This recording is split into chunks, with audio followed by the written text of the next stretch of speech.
There you go. Yeah. Keeping snakes. Hello, everyone. Welcome to episode 521 of Morelia Python Radio. In this episode, we're going to be talking about, this is book number 3, I believe, right? Yep. We did Secret Social Life of Reptiles. What other one did we do? We did the Blue Bible, didn't we? Oh, the Blue Bible. Yeah. Wait, I think. I don't remember. I think we were going to do the Blue Bible, and then we ended up just speaking to him. So yeah. Does that count? We did Stolen World. You weren't here for that. We did Stolen World too. Yeah. Okay. I knew there was. Yeah. This is episode 3. It's the art of What's up, everybody? Yeah, we did Stolen World a while back.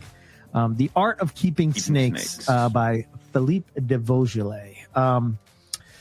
Man, this book is way ahead of its time, in my opinion. It came out in 2004. I remember I bought this book at a pet shop in Philadelphia, thinking like, oh my God, this is the coolest book ever.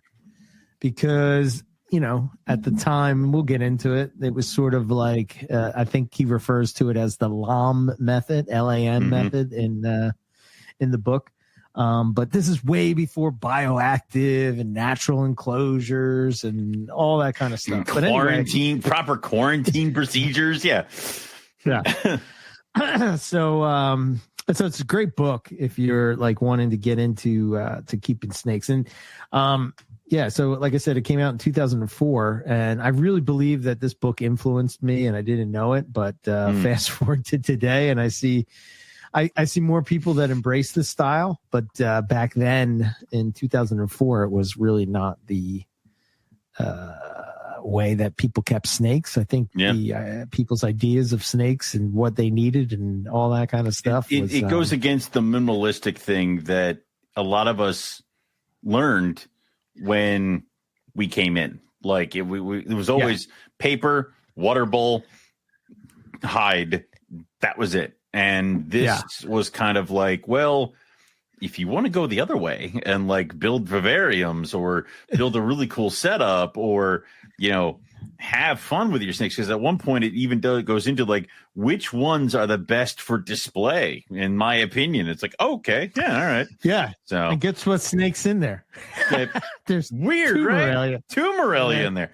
And only because I've said rough scale could have been in here. You know, I don't think rough scales were a thing back then, were they? I don't think they were. They've been a thing for millions of years. Were they a thing in herpetoculture? I know that. Yeah. But I don't. I think they were. They're like Owen Pellies now. It's like they're here, but people gloss over them because like 2 dudes have them. Like it's like, all right, yeah. So I don't know. I always thought that carpet python breeders, Morelia breeders, don't promote enough that they're such amazing display animals. Yeah. And there's more to them than just breeding them. Yes, that's great, and that's all good, and all that stuff. I'm not downplaying that, but I think for your average person that may just want to keep a pet, carpet pythons can fit into there. Rhino rats were in there. What other species were in there? He had a thing on. There was a Chinese blue beauties. Yeah, there was a Chinese king rat, but I think that was just showing it like on eggs in the breeding section. So I don't think they make great display animals. you might argue with that. They're horrible creatures. Listen, Philippe. I have never to talk about this. When I got my pair, Rob's like, why would you get a thing called like a what is it, like a stinking goddess or whatever like that? Like, why would you do this? Why would you do this to yourself? And I'm like, it's fine. And they have been fantastic. I paired them several days ago, and my male was in his bin, and I'm like, oh, hey, buddy. And I pick him up, and he decides he's having none of this. And he extends himself to his full length of 7 feet now that I have totally misjudged everything for. And I have him by one hand, and then I have to grab his vent by the other hand because now he's just spraying. And I'm like, great. This is what Rob was warning me about. Oh, that's terrible. And the problem is that the female's cage is above my head. So I'm like, oh, God. Like it's like fighting a fire hose as you get it up. And then he goes in. Oh, wow. they were locked up within 5 minutes, and they've been locked up several times over the past 2 days. But it's like, okay, new cages for the Chinese killer rats.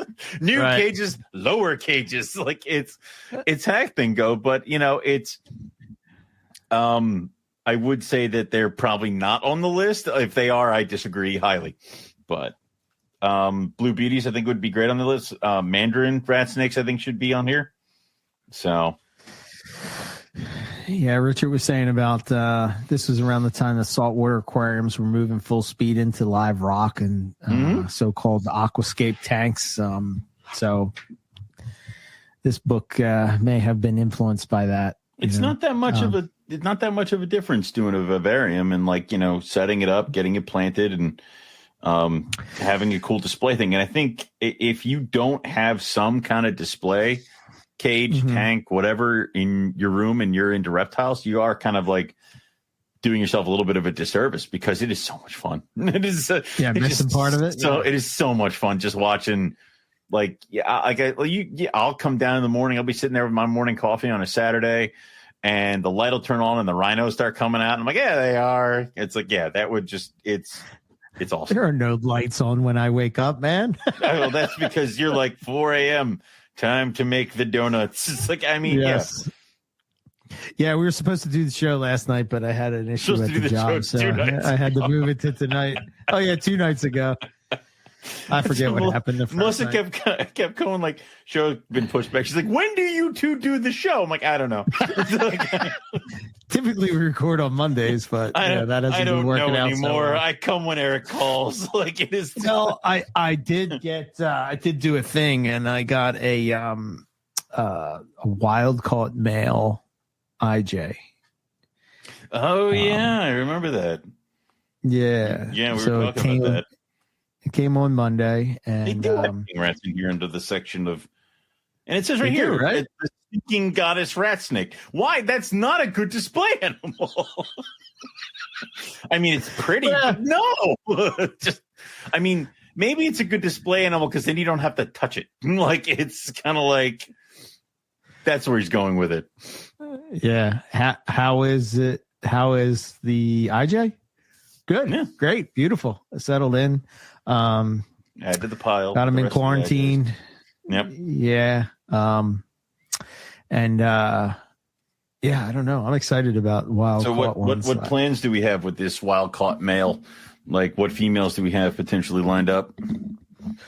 To be honest, I'd like to get a female and sort of, breed a wild caught pair of carpets. I think would be pretty cool. I don't know. Yeah, do it. Do it. I had 2 females the last time Dan had them come in, but I lost them because I couldn't get them to eat, man. Yeah. And they didn't lose weight, but I don't know. They just with imports, that's just how it goes. Oh yeah, I am aware of that. Yeah. Yes, I am. Yes. To breed it and then burk it. Yes. Burk it. Yes. Yep. I actually so I busted out the ultrasound this weekend, or actually it was 2 days ago when we canceled the first time. I busted out the ultrasound with Melissa because I'm like, well, we're going to figure out if we have some gravid, if we're expecting from some gravid females, and I was able to confirm 4 carpets are gravid. And then what do we got? What are we looking at? Looking at the caramel jag head axanthic is gravid to a caramel head axanthic. My pos head axanthic tiger is gravid to my pos head axanthic tiger. Nice. The caramel head albino is gravid. Nice. Stupid. And then my jungle carpet to the zebra jag that you produced. So that's the 4. And then the red one? The red one. Mm-hmm. Okay. So then my Crebo is also gravid, my unicolor.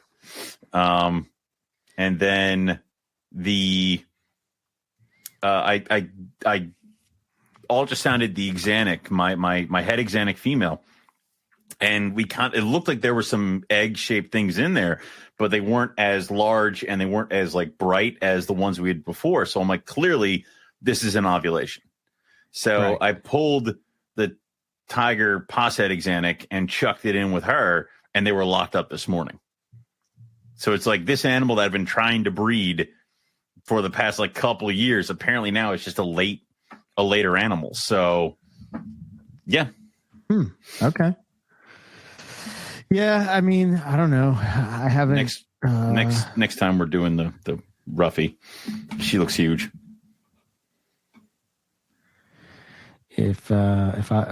Richard got wild caught female chondro eggs. Wow, that's pretty cool.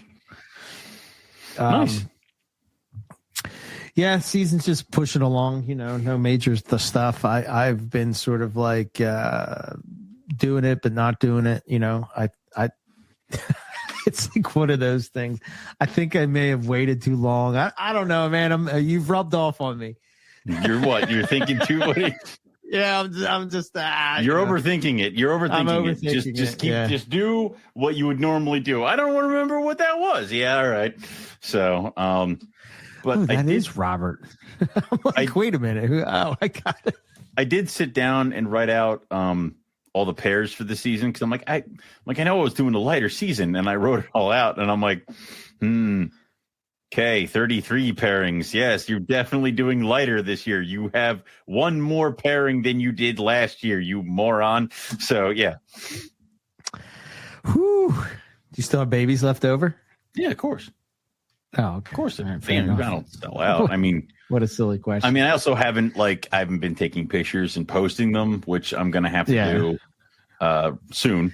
But yeah, I mean, I got to do that and put them all in Morph Market. The carpets, the Mad Hogs, the olives, the white lips, they all have to go up. But the olive I got from you is doing great. Good. So yeah, eating, biting. Good. Nice little son of a bitch. Before they we came get out into mean this year. Yeah, I know. Holy shit. I'm like, wow, is this what Owen's always talking about when I'm sending him mean snakes? Yeah, this is what it's like. Yeah. Before we get into the book and dive into it, I wanted to I did see that Roberts. I saw that in person. Holy shit, that IJ is nice. Anyway, I saw an article on a paper. They were talking about the spider ball python. Did you see this? I didn't get to read it in depth. Was it the development of the inner ear might have fucked with them for a little bit? Yeah. I didn't read the whole thing. I just read that part, and I'm like, well, that's odd. And that probably makes some sense. And I bet you if you look close at a jag, you'd see the same thing. I would think so. Yeah. I mean, you have to. I think we'll maybe talk about that on Carpets and Coffee when we have the science guy with us. Where's that science child? Where's he at? Yeah. The Woma master. Yeah. Holy shit, dear man. God, dude. Beautiful Womas. Drowning in freaking Woma eggs. Like every other week, he's like, oh no, more Womas. I'm like, what? I'm not going to spill the beans on him, but he had a specific person that kind of asked him. Oh my God, dude. It's like, holy shit. I don't do wait snake for me. I was like, what? Yeah, listen, I don't do wait lists, but if that person were to email me, he could jump. There's a list now. So yeah, Jesus. Yeah. Welcome, man. I'm going to pair the one you gave me. Okay. Yeah. I mean, yeah. Robert threw me off. He's CK's Kaz Reptile Lab, and that's Robert. I was like, who's this guy that wants to do a breeding lab? Asshole. I don't even know who the hell you are, sir. Yeah. No.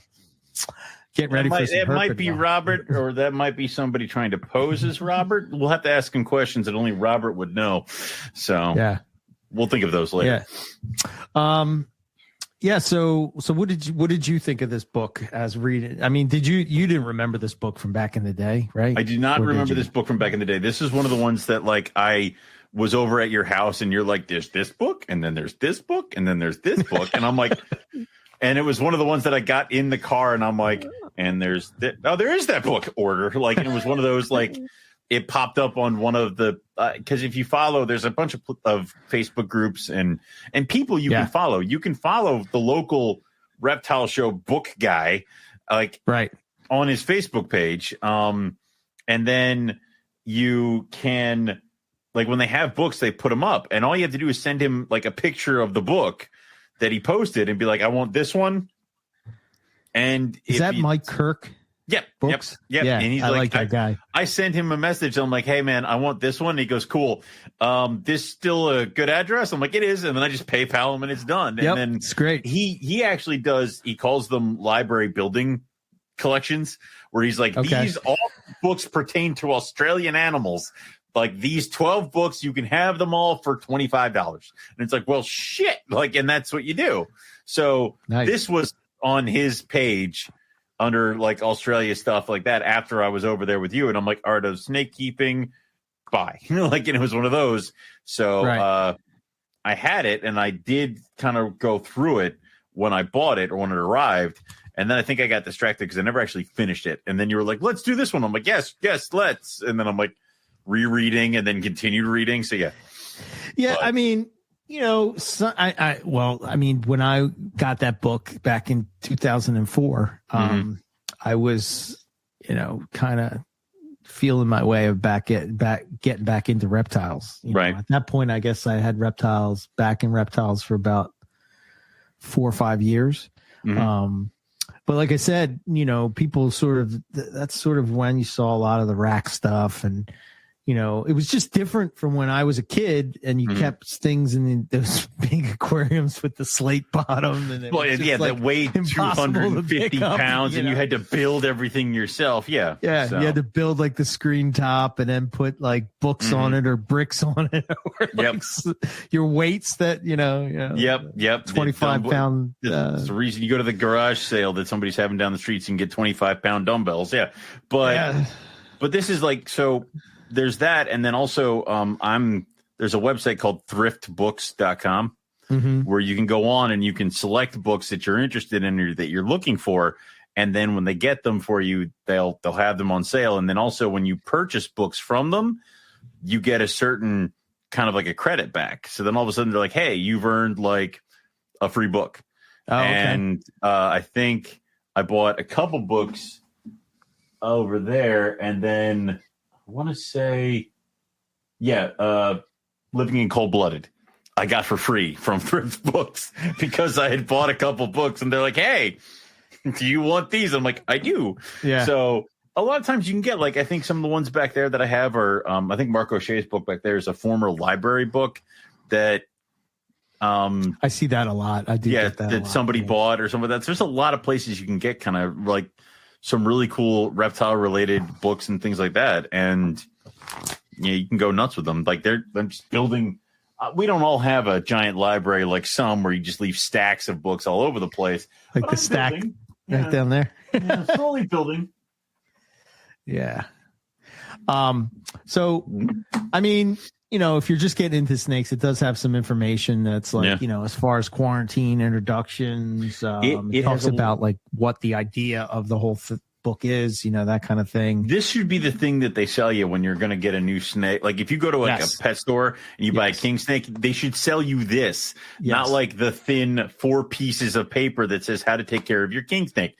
This, like, it 100%. Goes into things like stuff that we never really kind of took into account, like hygiene. Like it's like, hey, don't let your snakes run around your fucking room, because if you do that, they can pick up on bacteria and parasites and stuff like that. Like, don't do that. And I'm like, that's an obvious question. But then like that's obvious. But then you watch various YouTube channels and the snakes all over the place. Right. It's like you have to watch for that kind of stuff. Also, disinfect your tools. You know, your probing kits, your hooks, your clamps, everything. Yeah. I you know, I think it said that the purpose of the book was to introduce the reader to the cutting edge of naturalistic vivarium methods, right? So this was like before bioactivity, I think. I'm assuming that it was a thing before this, right? Well, because I would assume that dart frogs people at that point had that. Well, it started with stuff.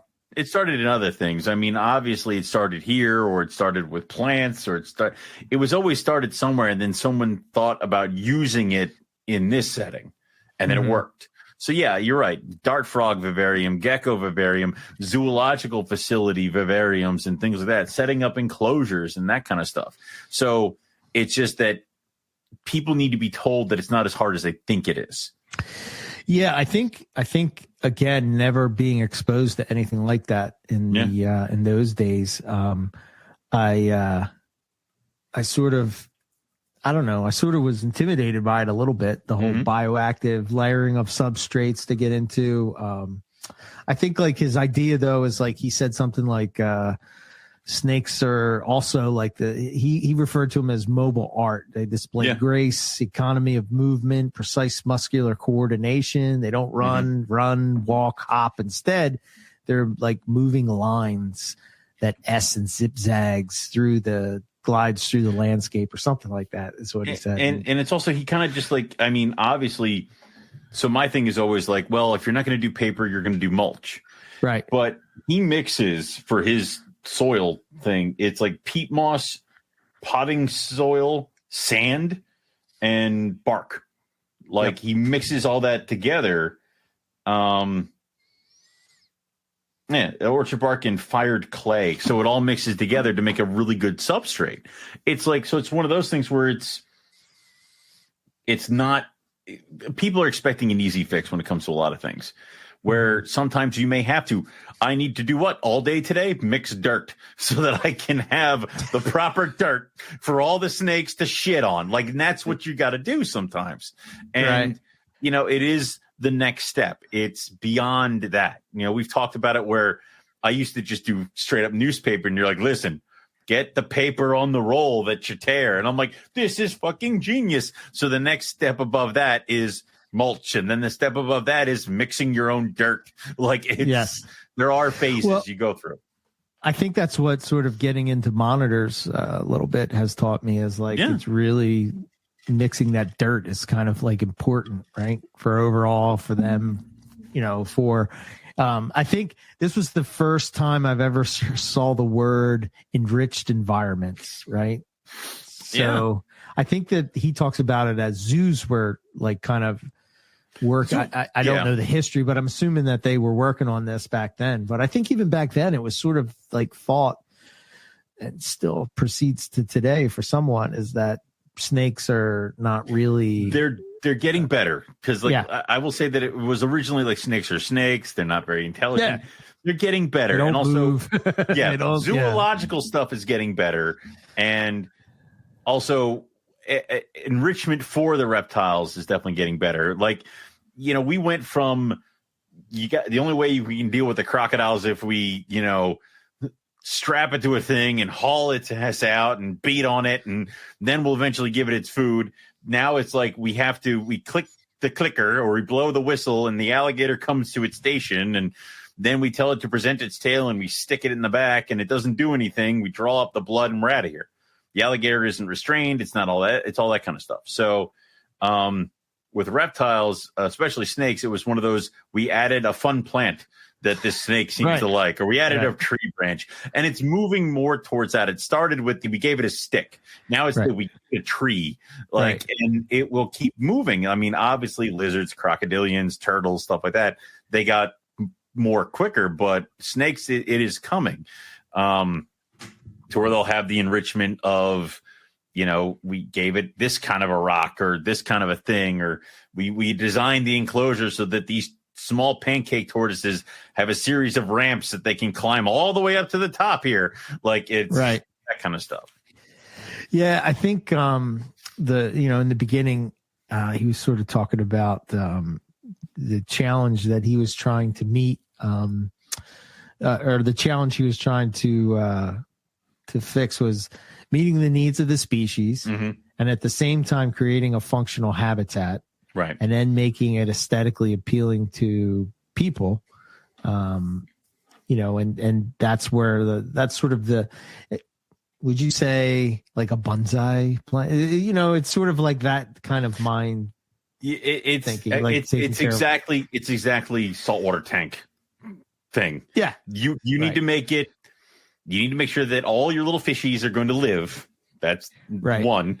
2, you have to make sure that they all have their own little things, because these fish over here might want to hide in a cave, and these ones might want to constantly swim around, or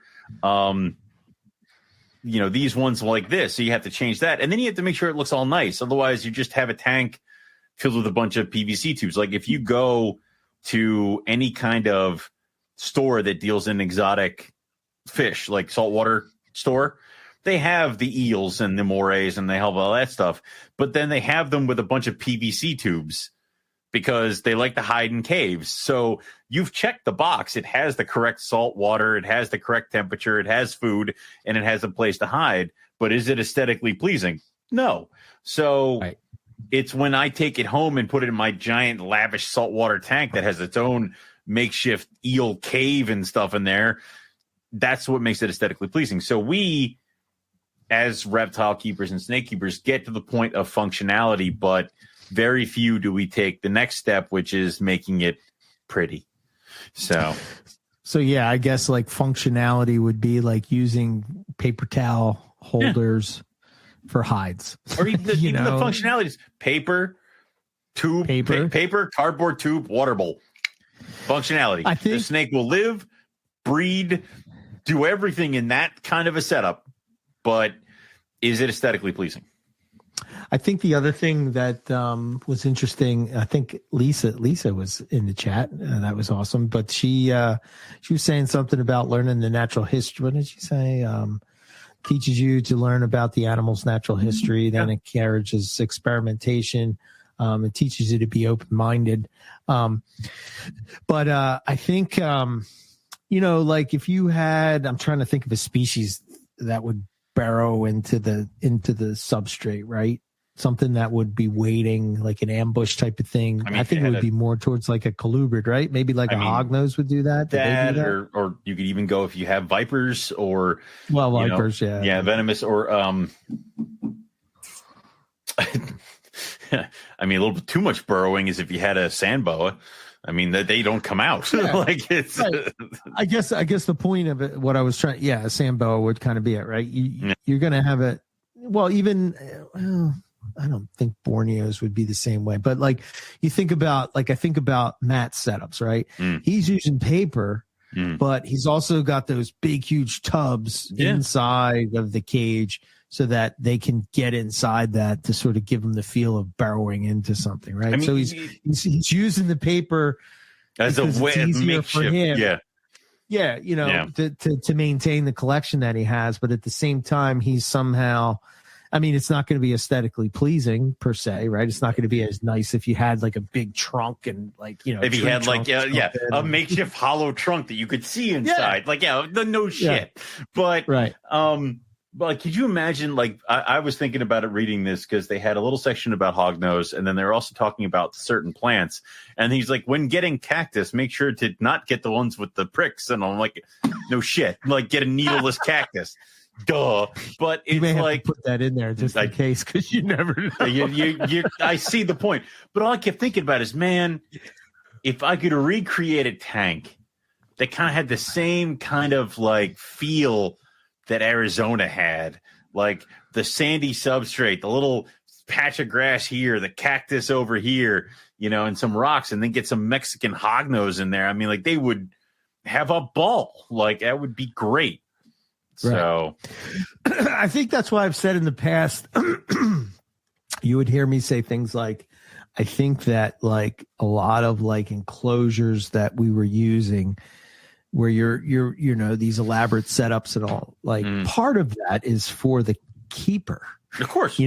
I still believe the snake didn't give a shit. It is because they could be just as happy in a paper towel roll as opposed to, and I think about all the times that we find snakes on garbage piles. I mean, yes, the rattlesnakes we found in that in Arizona that were in those piles of garbage. Like they're like it's like carpet pythons in like it was the diamond pythons in Walmart. Like it can be happy in the minimalistic setup, but it kind of adds to it because like if you're really interested in this species, this animal, and maybe you go out and try to find it in the wild, then now you kind of want to recreate that at home. Right. And then maybe you start getting really interested in the plant life that are in that area so that you can kind of plug that stuff in too. I've gone down that road. And then you're like, oh my God, I could plant this and I could have this. Like, I know you're trying to plant a eucalyptus forest in your backyard. I mean, it's not going to work, but PA might frown upon it. I mean, maybe it just might be difficult is what I'm saying. It's like, you know,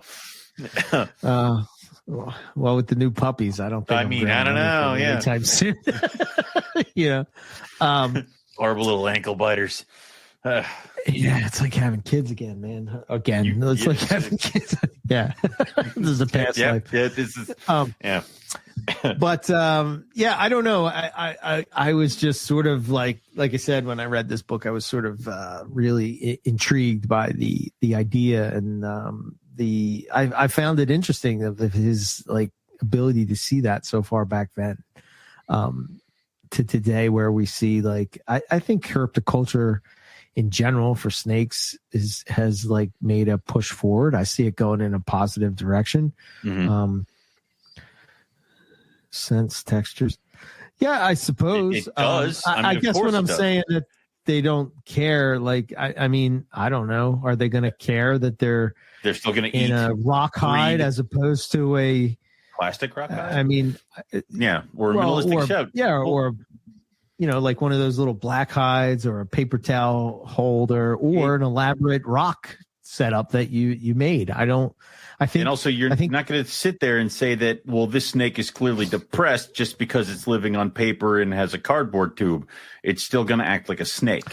So my thinking has always been that snakes seem to want to cram into the tightest spots, right? Oh, yeah. And like that's where they feel secure. I used to, in the early days of having hides and stuff, you would have these big hides to where the snake's body was never coming in contact with that hide when they're on the inside.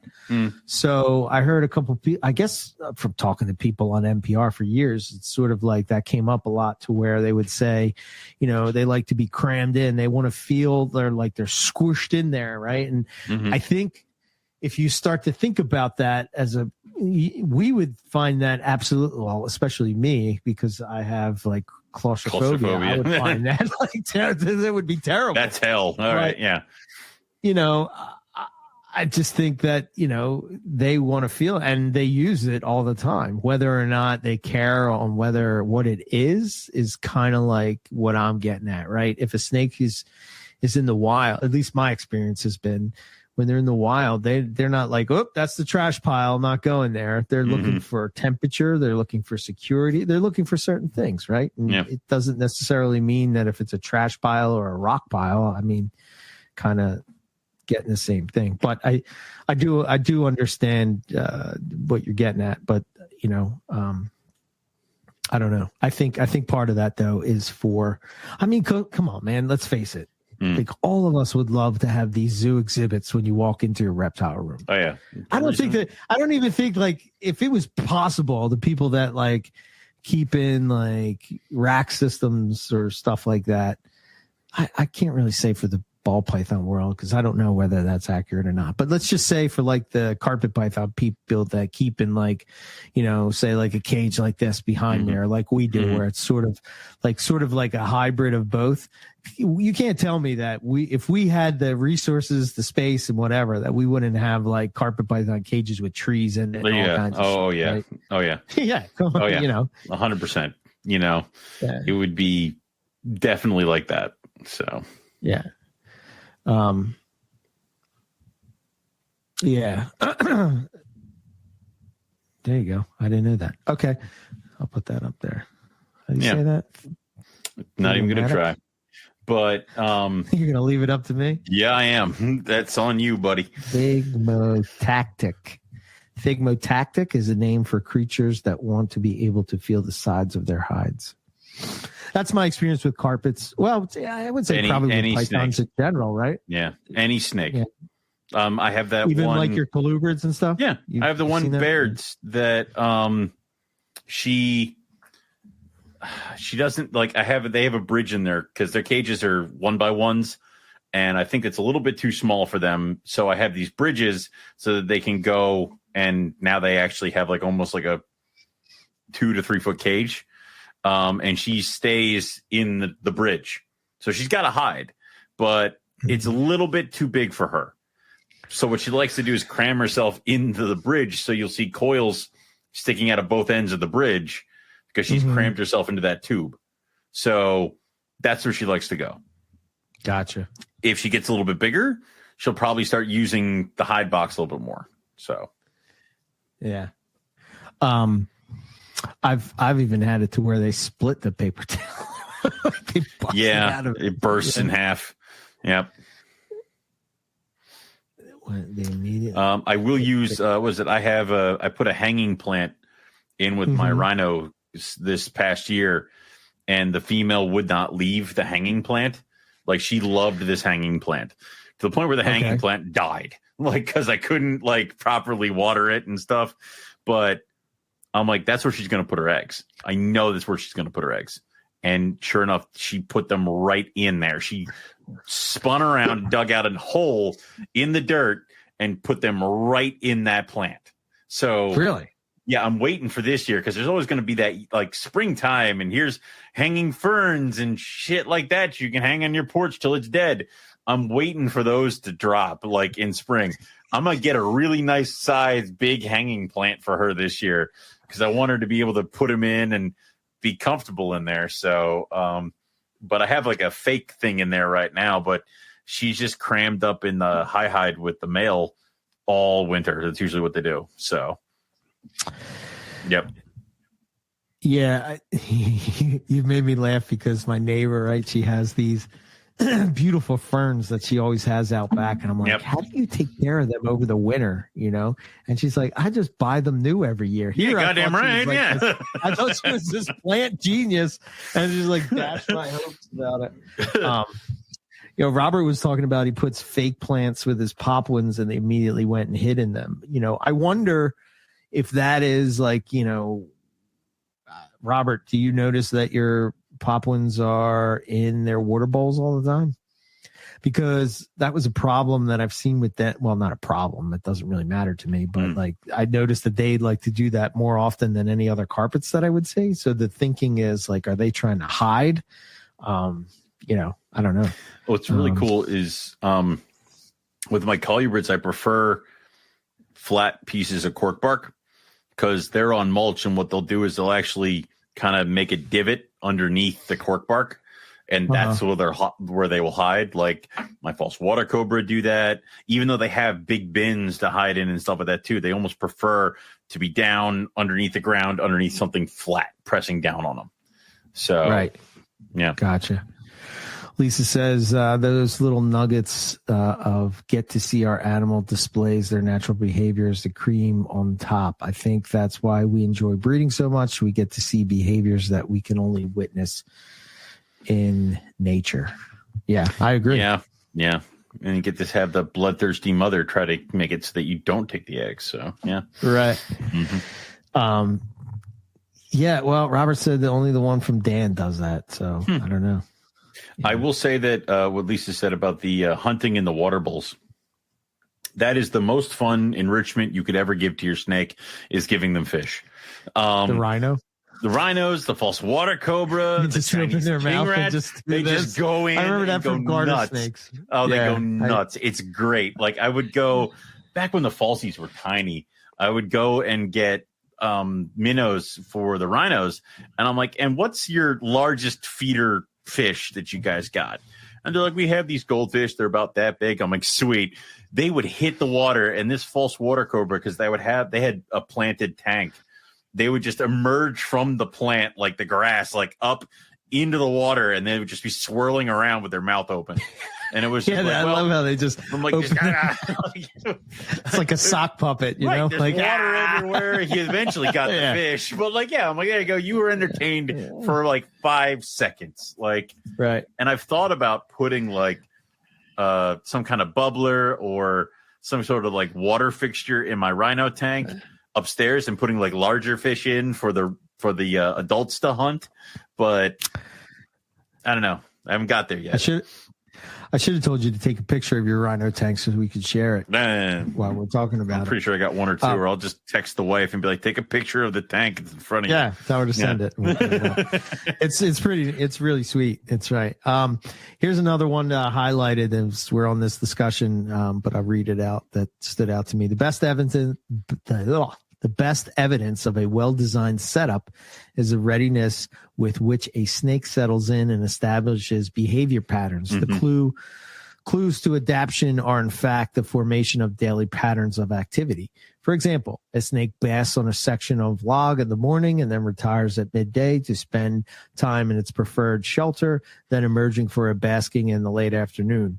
Broader patterns may also be formed, particularly around the shedding cycle, when snakes may soak in water dishes or remain concealed in a shelter or buried in a substrate. A badly designed setup will cause a snake to display signs of stress, such as hyperactivity. I would immediately, when I think of that, I think of like the retics pushing the nose. Pushing is one thing. Some, like, I think just also like up against the glass, like trying to get out, trying to escape something's upsetting it.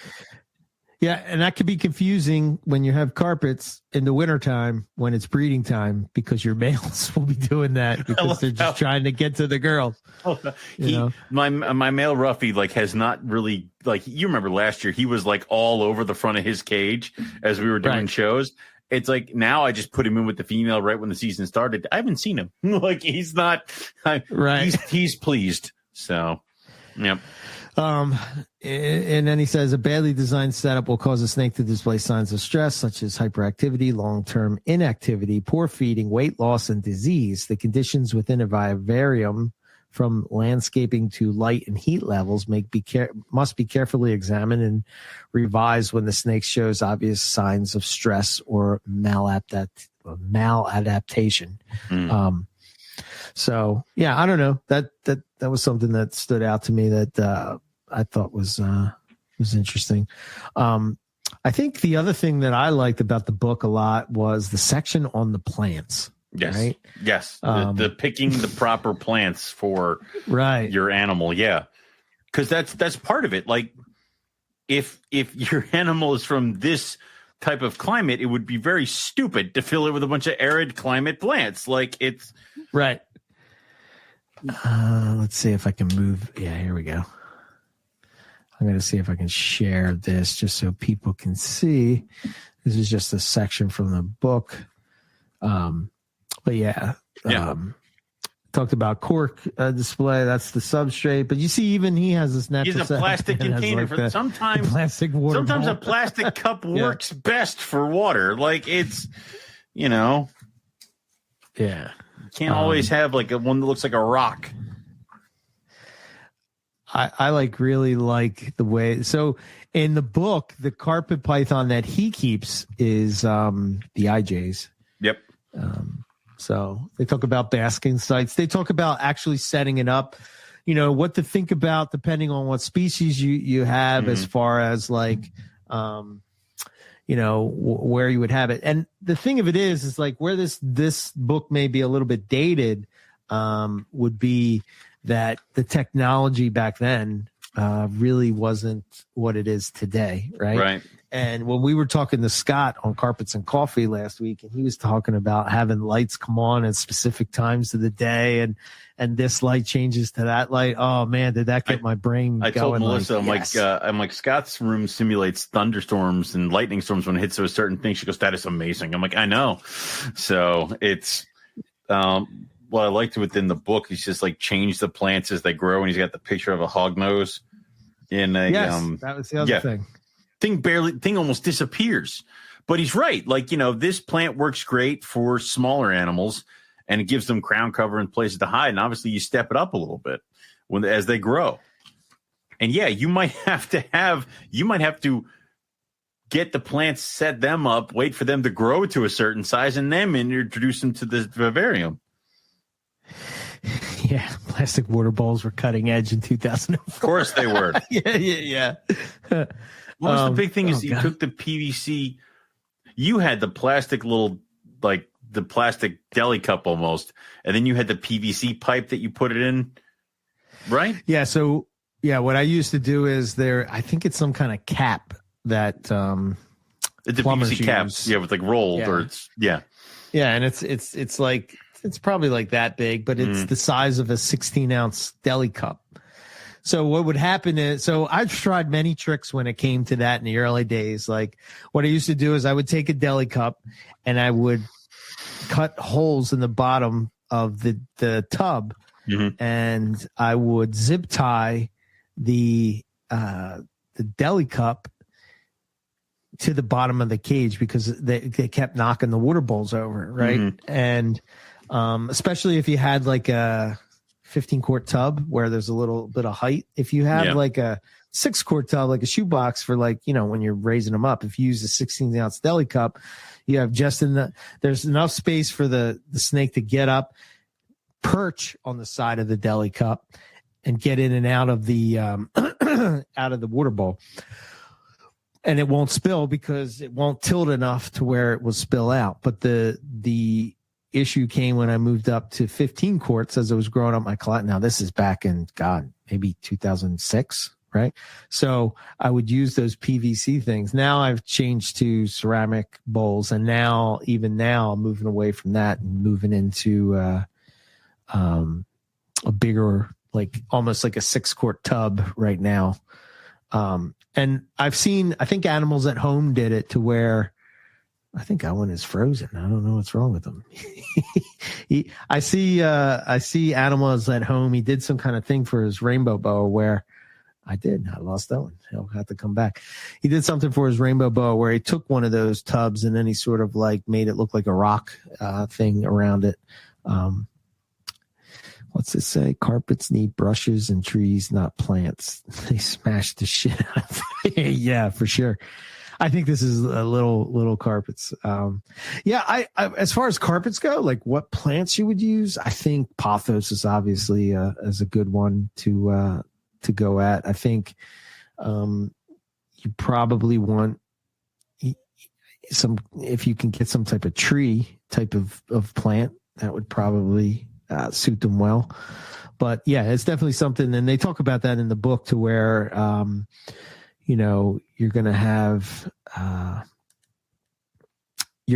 to adapt as you progress, because what worked for a small snake as it ages and grows might not work for a larger one. So but yeah.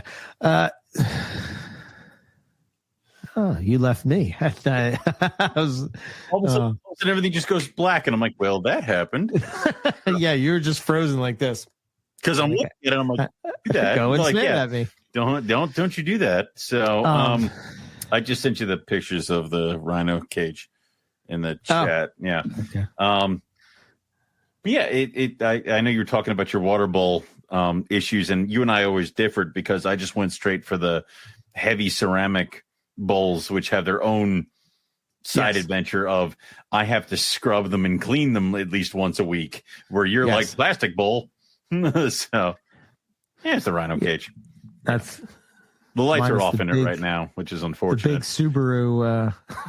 Yeah, I know what's going on there. That's your TV, right? Probably. I think so.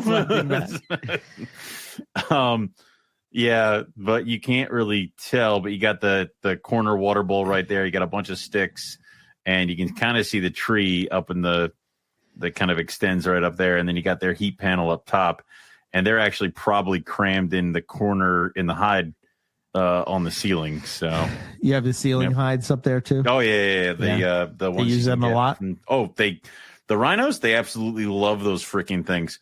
I have to, when I feed them, I have to open it. Like I have to pull it out, like into the tracks and pull it out and set it down on the ground so that the two of them will vacate it. Because if you try feeding them through that, like they're both going to stick their heads out at the same time and go for the mouse. So you kind of got to remove the ceiling hide, let them do what they're going to do, and then you can feed them. Once she's gravid, she like moves over to the hanging plant.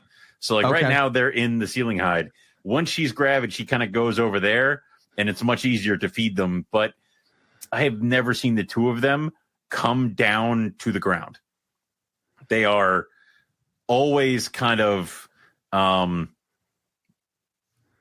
in the trees. Like even when they're drinking, they just come down the branch, stick their head in the water bowl, and then that's it. So I'm trying to add more stuff for them to do to use the vertical space, like more branches, more trees, more stuff like that. Okay. Yep. Yeah, that so you just it keeps evolving. Yeah, I was impressed with that enclosure. I think I definitely want to add the larger hanging plant, and I think I want to try to add another one, maybe like at a different level, like maybe add like a chain to it so it goes down a little bit lower. Just because I have a bunch of hides and stuff for them on the floor, thinking like, all right, she'll lay her eggs on the floor, and she did the 1 year. But every time I've given her an option to put them up high, like 2 years ago, she laid them in the ceiling hide. Last year, she laid them in the plant. Like, all right, so clearly she wants up. So I'm trying to figure out new ways to give them more stuff. Like I'm thinking about trying to find a way to add stuff to the backdrop where I can put a plant like in like a cup or something there. So there's a lot of stuff I want to do there. Right. Yeah. You'll see today where a lot of people will, again, just how it's evolved, but you'll see a lot of people will take those, I guess they use like that foam stuff, and they sort of put the whole plant, the whole pot and everything in there. Yeah. One of the things that it was interesting because he talks about, design with the plants, right? So things you might not have naturally thought of. I thought was good that he included it to get you thinking. Like, I think he talks about tall plants are usually planted toward the back of the tank, so not to block from the front view. You would think that's common sense, but here we are. Yeah. Yeah. You may also want to plant one or two tall plants in the middle to increase the dimensionality of your design. That's what I did with the so that tree in the middle of the rhino tank is really just a cork bark tube. Okay. That I put a potted plant in the top and then filled the entire thing with the spray foam insulation stuff.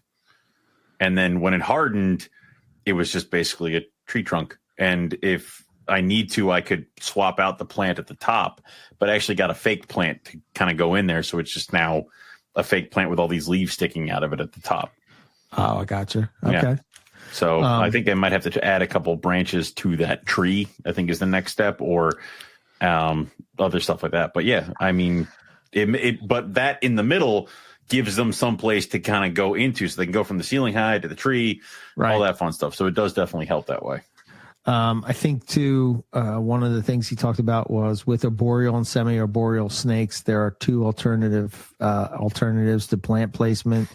Most common is place vertically growing plants towards the back of the enclosure, and in the front, or in front of, or growing plants towards in front of or between the plants at level halfway to 2/3 the height of the tank. Anchor perching branches securely by stacking them and gluing them, or you can use the hook type of thing where you're eye hooking them. But make sure that they're the appropriate diameter for whatever the species is. Alex, I think, brought it up in the chat, those shells for animal plastics that they would use for the carpet python cage. And I think that's where my idea of carpets not being as arboreal as I once thought back in the early days came from, because they never used them, Yeah. And I've just come to think that, like, the reason that I didn't see carpets perching as much is because I wasn't offering them the correct type of perch, in my opinion, at least for my snakes. So I have a bunch of leftover scraps of PVC, and I actually made shelves of PVC in my cages, and I tried it for my false water cobra. So in the one cage, they had the whole ground, they had their hide box, they had their fake plant, they had their shelf, and then I put cork bark on top of the shelf to kind of do that, and they never went up there. They didn't like it. They didn't want to do it. Never went up there. Right. So I kind of moved the cork bark down on the ground, and they went in it all the time. I never found the false water cobras up there, but I would put a juvenile carpet in there, or I would put, I'm trying to think what other pythons I had in there when they were growing up. I think it was, I had a jungle in there for a little bit. Okay. They would never leave the damn shelf. They're on it the entire time. Really? So sometimes it just depends on the species, but I'd given those PVC sheets they use as shelves. And I also do that for some of my larger animals, like the 6-foot cages. I'll have PVC shelves that are up higher than those bins, and then they have tree branches and stuff coming off of those. Gotcha. And some animals use them, some animals don't. Yeah, I think that's part of it too, right? You're going to have some individual snakes that prefer one thing or the other, Yeah. So yeah, it talks about, one of the things it walks through, like getting them established, getting them to root, all that kind of stuff. I mean, do you have to have live plants in your enclosure? Hell no. No, you don't have to. Fake plants work just as good. And you can, I'm assuming that it's going to affect, especially if you're using pothos and stuff, it's going to affect the air quality in there. It's going to affect the humidity and stuff like that. So I don't know. I think it's one of those things, like, it's not a necessity, but I think that if you can provide it, it's going to be cool to look at. You know what I mean? Yeah. It's not bad. And I mean, like, I had a bunch of tree limbs and stuff like that, and then I added a bunch of bamboo that I got. Right. So, you don't have to necessarily keep with one thing, but what you do is you add something, and if the snake really likes it, you keep it. If they don't use it or they hate it, you ditch it. Like, yeah. I'm probably going to take a lot of those hides that are on the ground in the rhino's cage out, because that'll give me more floor space to add stuff that will go vertical. Right. Like, I could probably add another kind of tree thing or something like that for them. So, I'll maybe leave one or two, but I have like 3 caves and a tree stump down in there that they could all hide in, that they're never in. They're never in those things. When you see some of the enclosures that people are doing today, I can't help but be super impressed with how far this has come. I think, I don't know. I think the book itself, like I said, you could probably get the information on YouTube at this point, but back then it wasn't around. I tend to think that it's worth a read. Yeah. Just because it sort of gives you the whole thing, right? It tells you about, like, if you've never had a snake, it approaches it from that way. It sort of establishes why he's thinking the way he is thinking and why he changed the way he's keeping. It walks you through just the different life stages of a snake and how you can change from one to the other. I think that's something that we talk about a lot, like, especially if you're breeding and you have babies, and, it's a lot easier to establish those parameters in a shoebox tub, with perching and a hide and all the water bowl and the temperature gradient and all that kind of stuff. But it would be interesting. What I don't understand is, like, with the technology with lighting and stuff, why they haven't applied that in racks yet. Why do you think that is? I don't know, because I thought about this a couple times of how I can run. My first thing is I've been slowly putting my cages up onto casters. Okay. So right now I have 2 stacks on casters, and I have to go and add like another 2.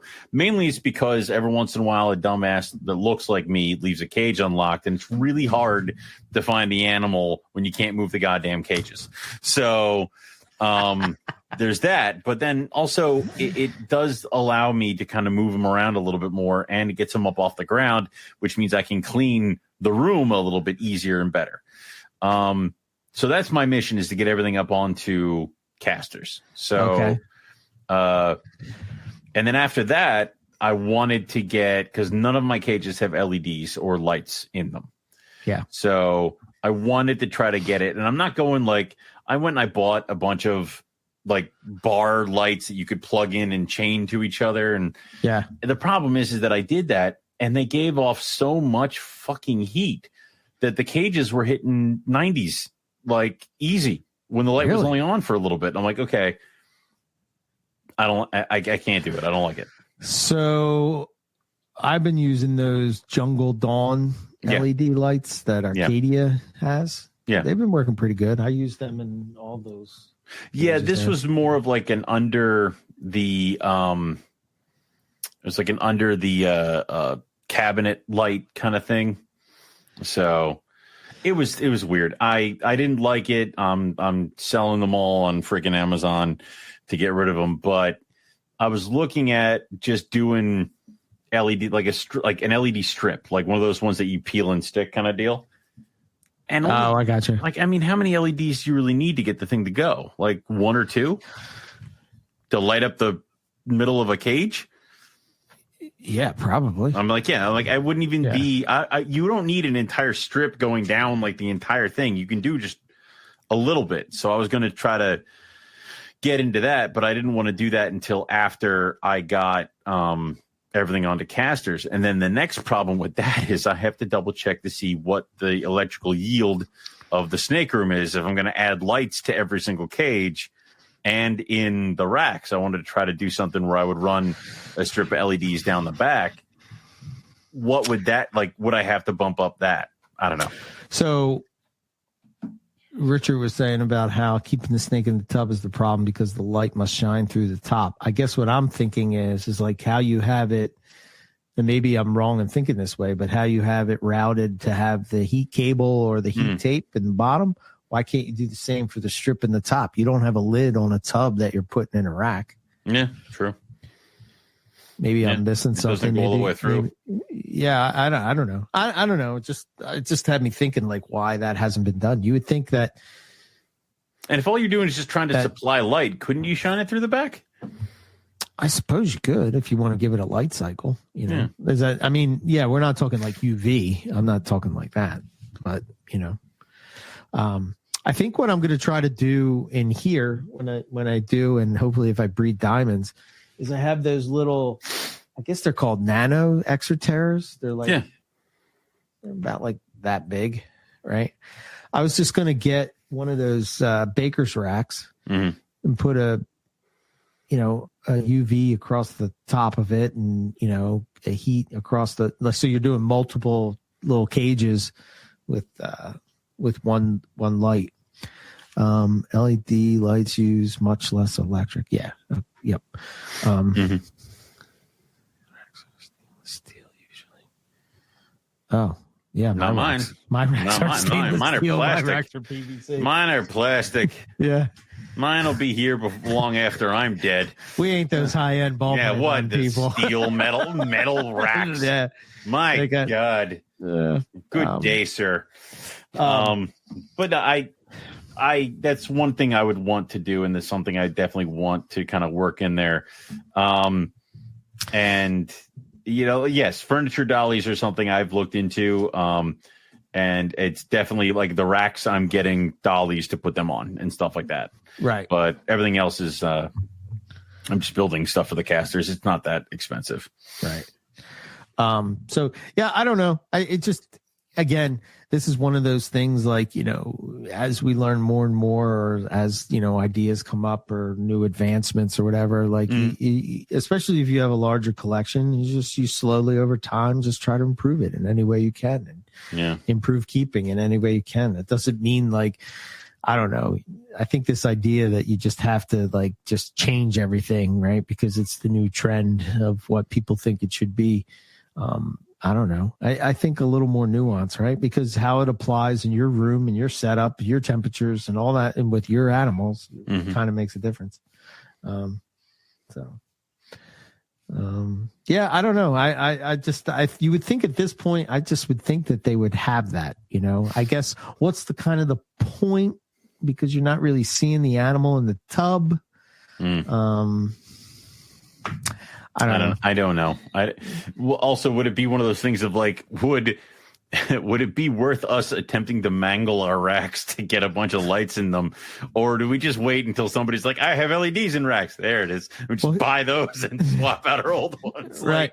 Here's the thing, dude. I have 1, 2, 3, 4, 5, 6 racks that are 7 racks that are not in use.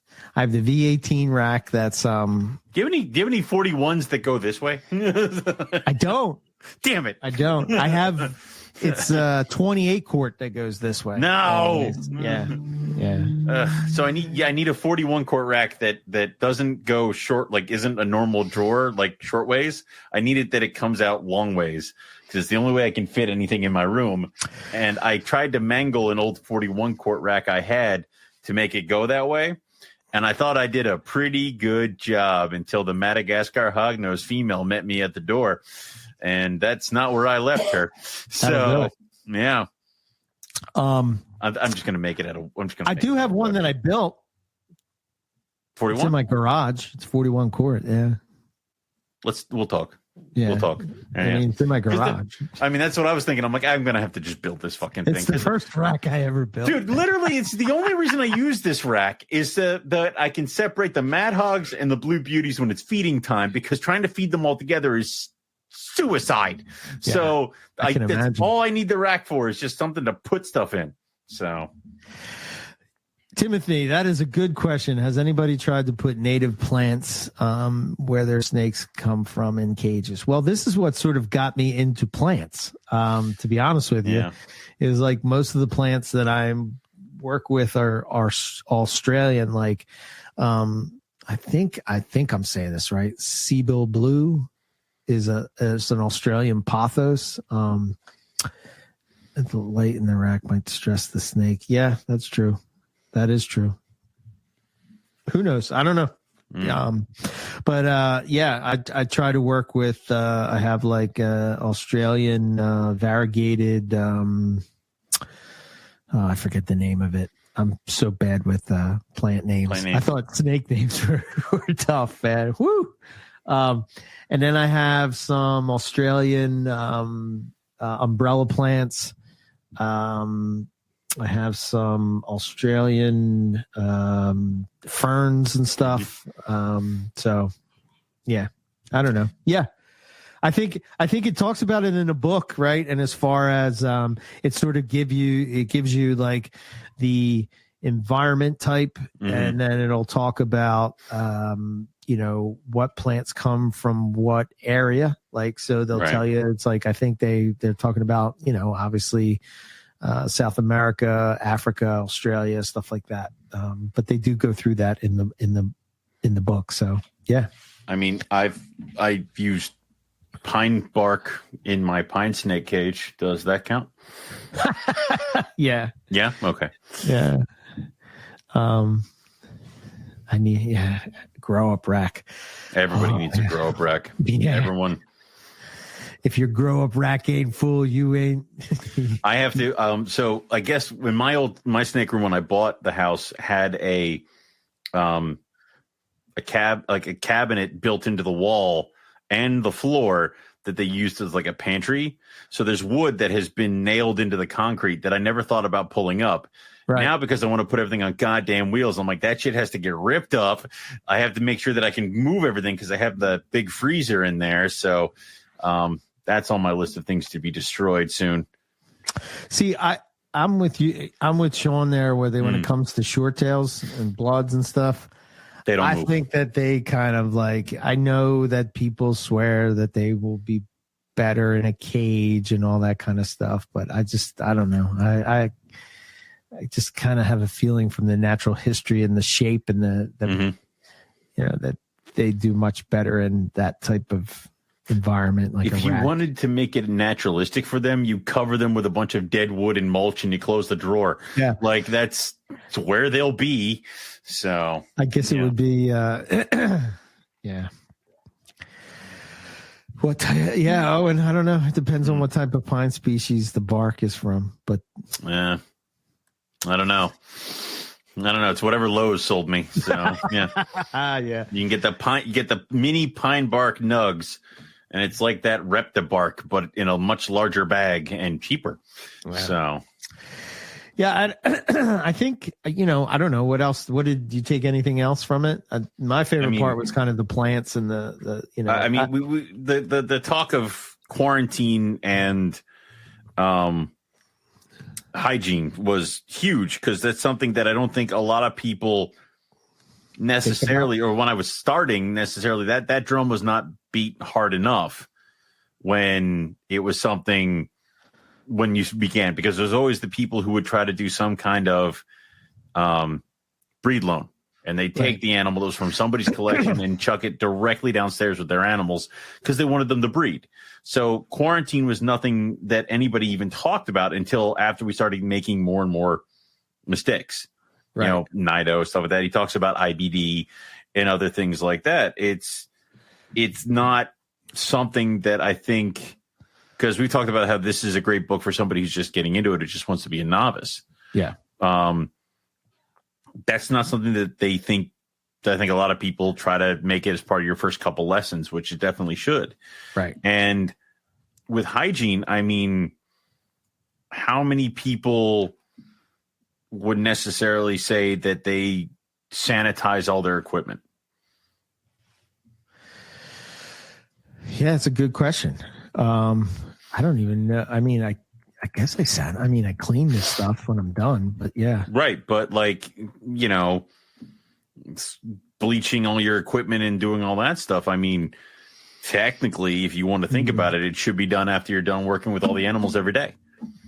That's the reason everything's metal. You can spray it down, it's sanitized, move on. Yeah.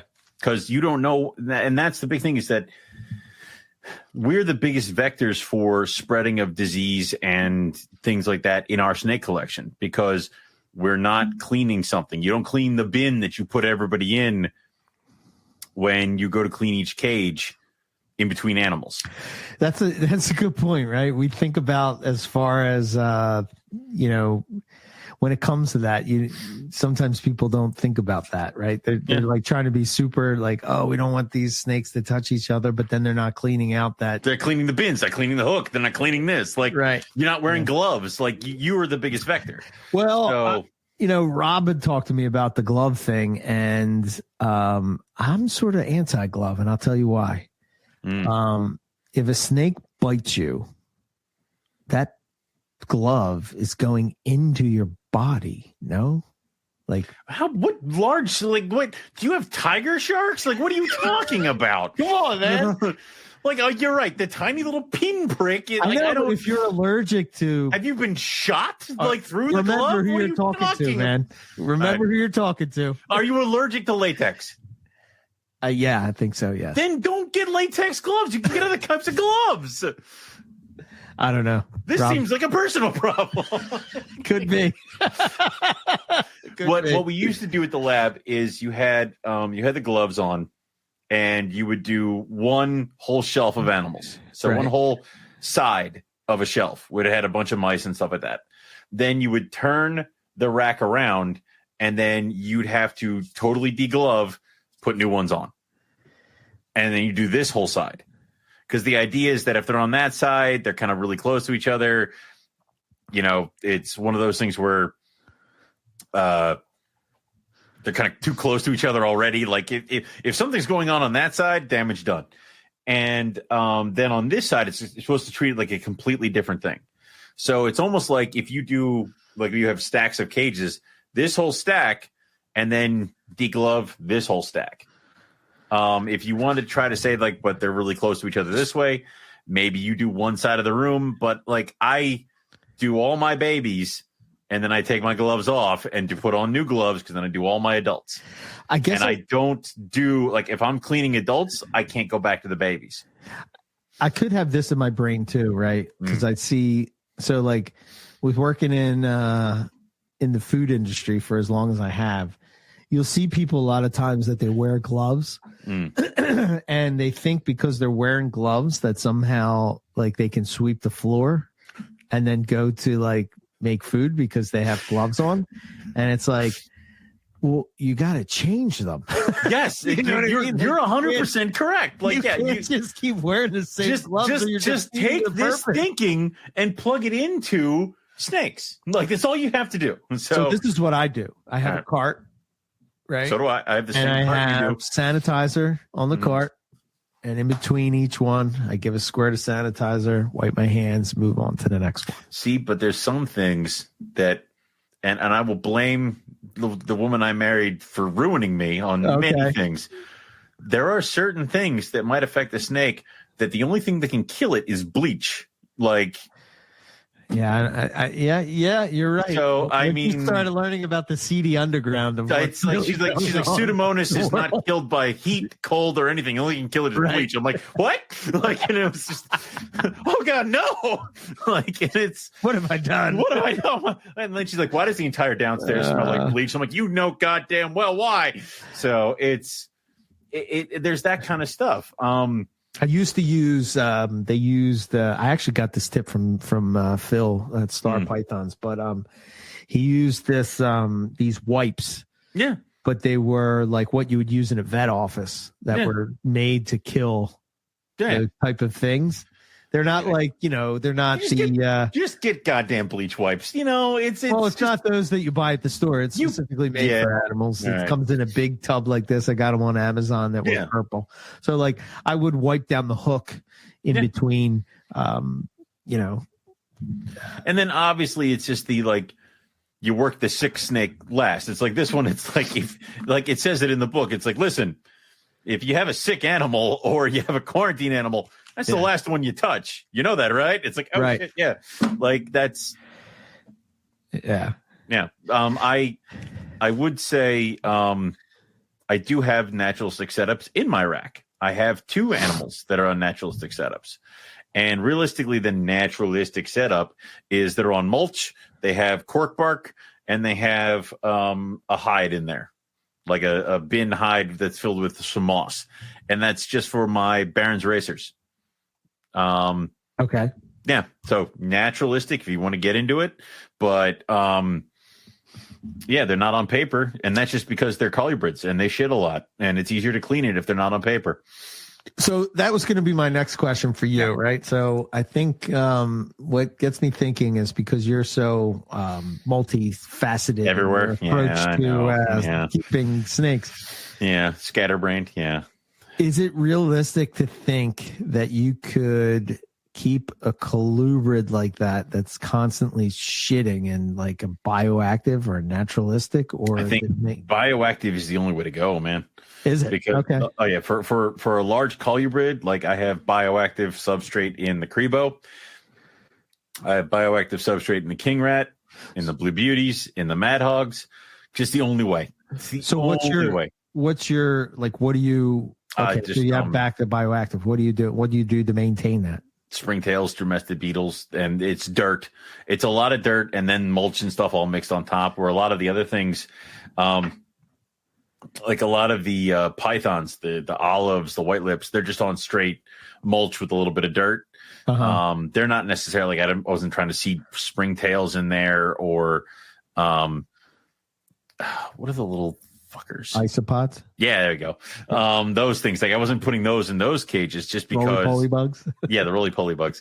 Just because it didn't really matter. It's a python. It shits in one place. I scoop it all up. I throw more mulch in. We go. With the colubrid stuff, it's just so constant that it really helps with that kind of stuff. But you know, that's another thing you have to try to maintain and you have to keep clean.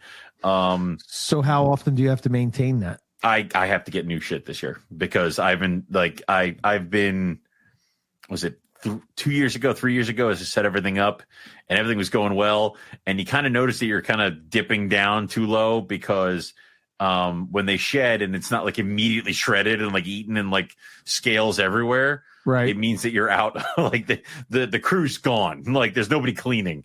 So I put the one Crebo shed, and it was intact completely.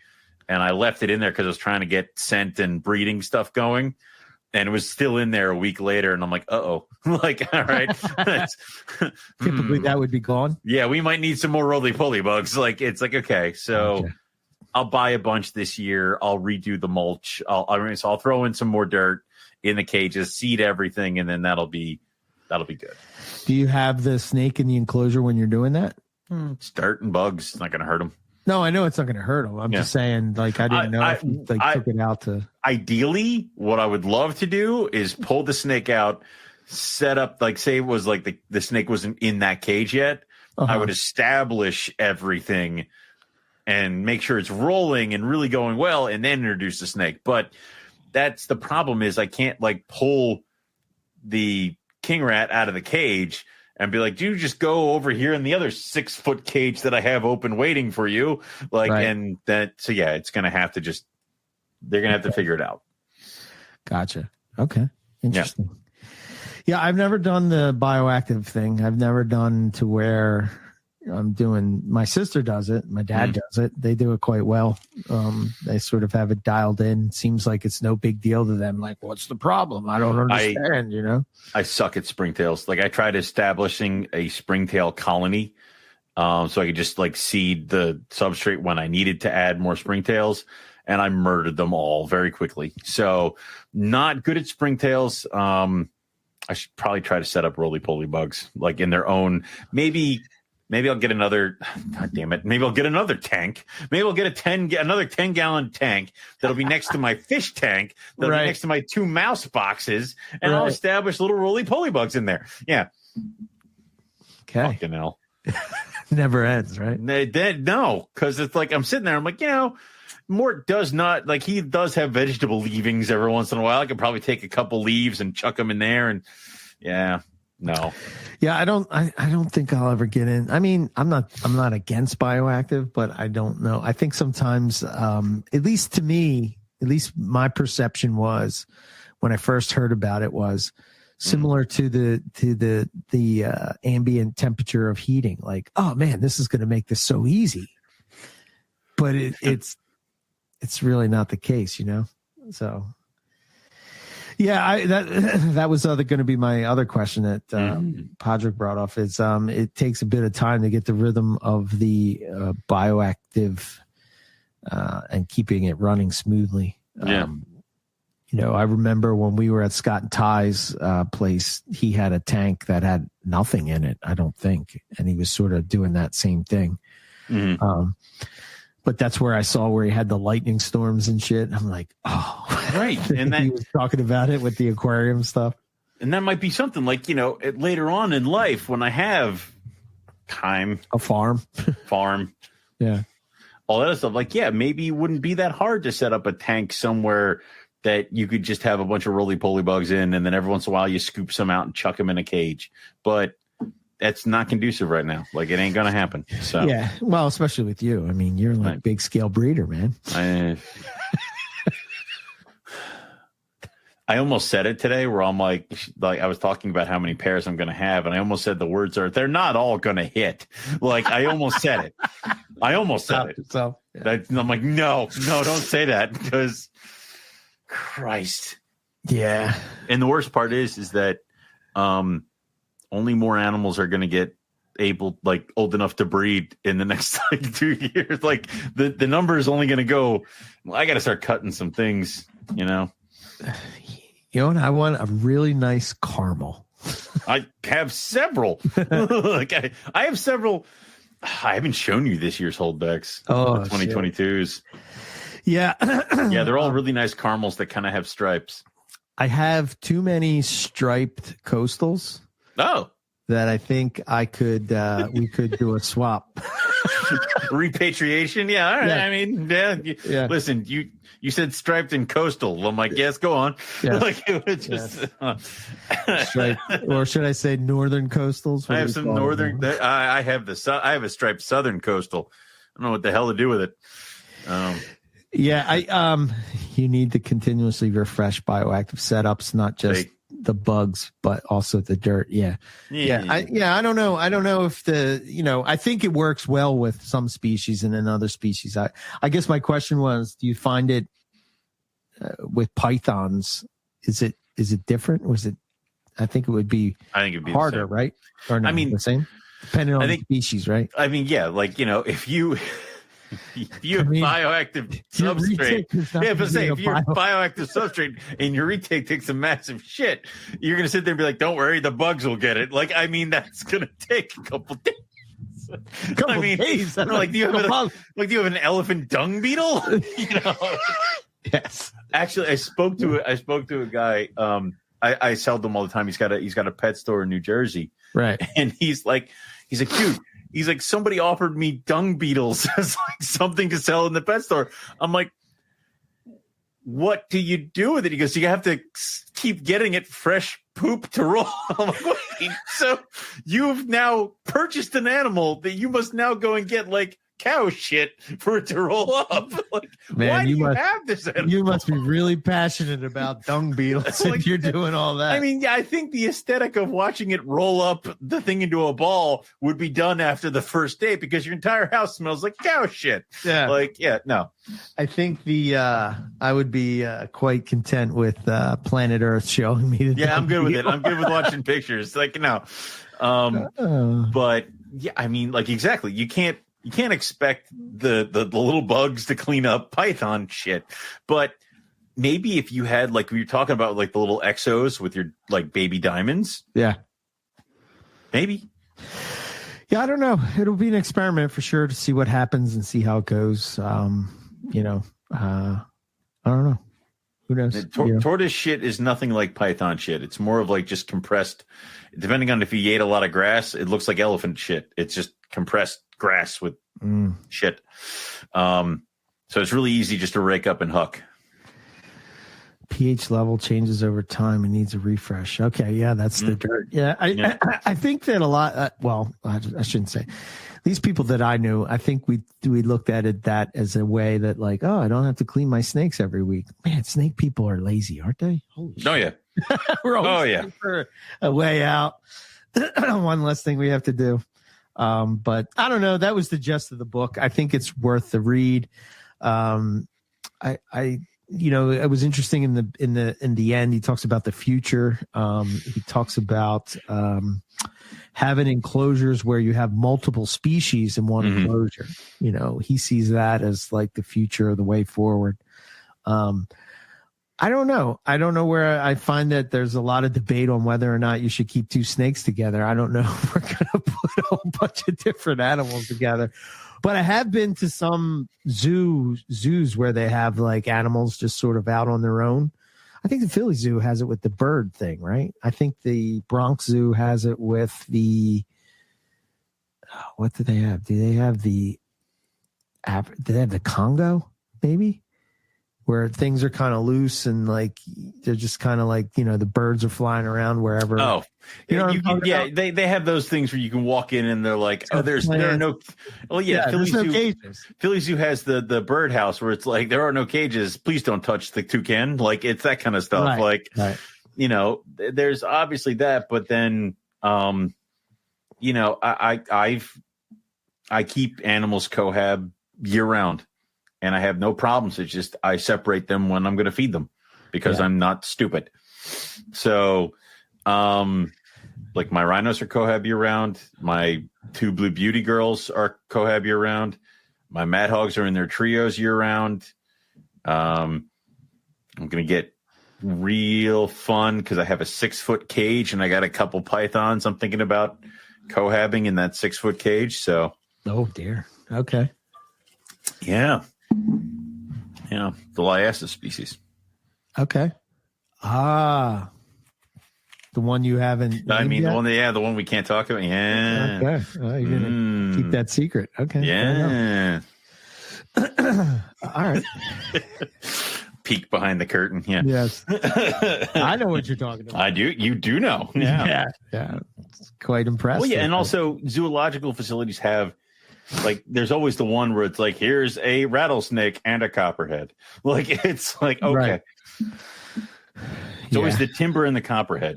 Right. Any zoo in Pennsylvania or any Or zoo on the East Coast. Rhino. Exactly. It's the gaboon and the rhino. Right. It's the copperhead and the timber. Like, it's every single zoo. Water moccasin and the corn snake. Yep. Yeah. What is it? They got the gray band and some other shit. Is it the Gila monster? Whatever. So, or it's the Gila monster and some tortoises. Yeah. It's been a while since I've been to Philly. Since I've been to the Philly Zoo. The last time was Carpet Fest. It was I went last year with my nephew, but the reptile house was closed. And apparently when I went up to the door and yelled, "I'm from MPR," it wasn't good enough to let them in. Like that only worked when we were to the croc of death or the I know. I said, "Listen, I'm from Morelia Python Radio, open the door." And they said, "Who?" And then I'm like, "How dare you, sir?" Yeah. And I think they, something about throwing me out of the zoo, and then I ran. So we did. So a guy, I think the one Carpet Fest, the guy that's local, lives around here somewhere. I don't know if he still does, but he was one of the reptile people down there at Go Have the Retic and the Squirrel. You have no idea how much I'd love to do that. But that would be an instantaneous divorce and I would lose half my shit. So don't do that. Yeah, cannot do that. Yes. Mm-hmm. Does the squirrel get replaced once the squirrel? How long do squirrels live? No, the squirrel can live up to be 15 to 20 years in captivity. Oh, Jesus. Good. Yeah, I know. I was upset about that too. Kind of hoping. I'm thinking like maybe they live 5 years. And I'm kind of hoping no, but one can only hope. Yeah. That was on the high end of that, so we'll hope it's that way. So I think a lot of people have guessed your secret snake. I didn't see Savu written down at all. No. Okay. Oh. Mm.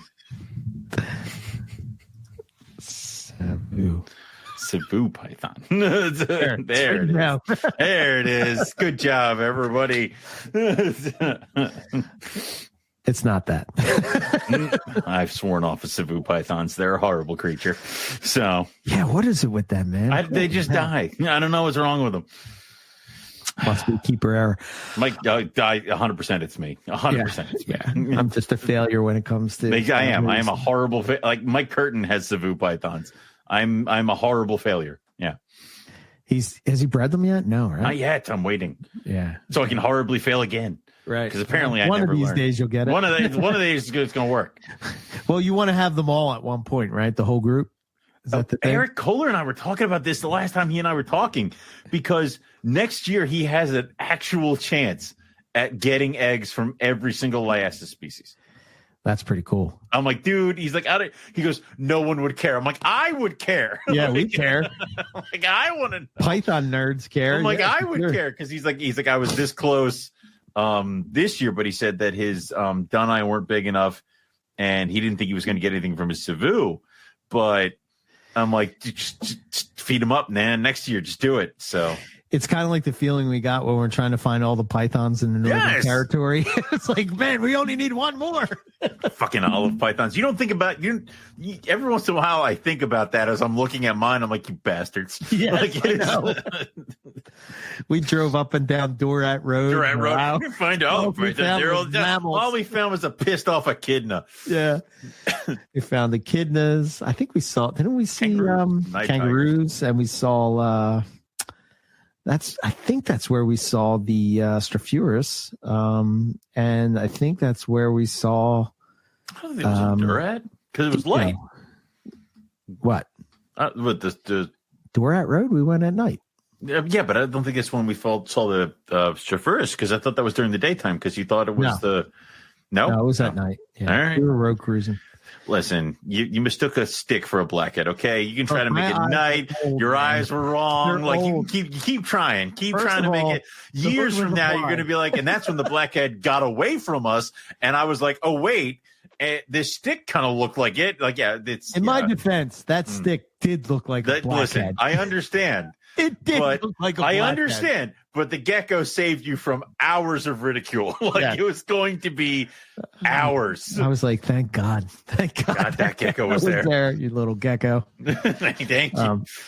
Thank you, small gecko.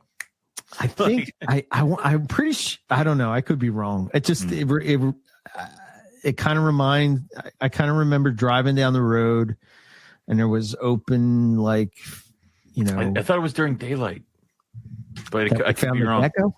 Yeah. No, that was at night. All right. 100% it was at night. All right. Then, maybe it was on Durette. Rob's right now. He's like, what the hell, you man? fucking morons. How can you not remember? Why do you never remember anything? I'm old. The hell is wrong with the two of you? I'm old. I don't know what your excuse is going. You got much to the head. Yeah. But anyway, that was the book. I think the next book we're gonna do, which by the way, did you get that yet? Too Many Snakes? Not enough time? Was it on? Was it supposed to be shipped here, or do you have it behind you at a stack? No. I shipped it to you. I have to check. Yeah. No. Okay. All right. I have to check. I don't think I got it. Who knows? Maybe it's still in transit. Ordered it directly from Australia. Yeah. But the book by Richard Shine, and that's what we're doing next. Yeah. Cool. Yeah, I think that's the one. The other day, the Big Olive, he was doing a series. Pythons relocates are pretty cool.